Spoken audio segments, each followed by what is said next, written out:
મિત્રો, જો ગેસ અને એસિડિટીની પ્રોબ્લેમ જો તમારે રહેતી હોય તો આ વિડીયો તમારા માટે છે.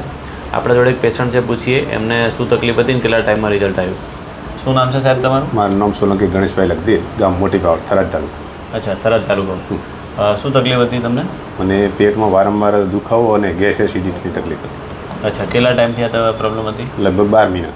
12 મિનિટ. અને કેટલા ટાઈમ આપણે ત્યાં વિઝિટ કરી? એક વિઝિટ કરી, આ બીજી વિઝિટ. બે વખત. એક વિઝિટમાં કેટલા ટકા ફાયદો છે? 80% ફાયદો. ઓકે. તો અમારા પેશન્ટોને શું કહેવા માગો છો કે અહીંયા ટ્રીટમેન્ટ કેવી મળે છે? આ સરસ ટ્રીટમેન્ટ મળે છે અને દવા મુક્ત આ જે ભારત અભિયાન છે એની અંદર સારામાં સારી આ ક્લિનિકની અંદર આપણને સેવા પણ ઉપલબ્ધ છે. સરસ. વગર દવાએ ફાયદો, દવાઓથી નહીં. હા, દવાઓથી નહીં, વગર દવાએ અમે ટ્રીટમેન્ટ કરીએ છીએ. કોઈ પણ દવા વગર સારું એવું રિઝલ્ટ આપીએ છીએ. તો જેને તકલીફ રહેતી હોય એને વિડીયો શેર કરો અને અમારા આઈડીને જો ફોલો ન કર્યો તો ફોલો કરો. Thank you.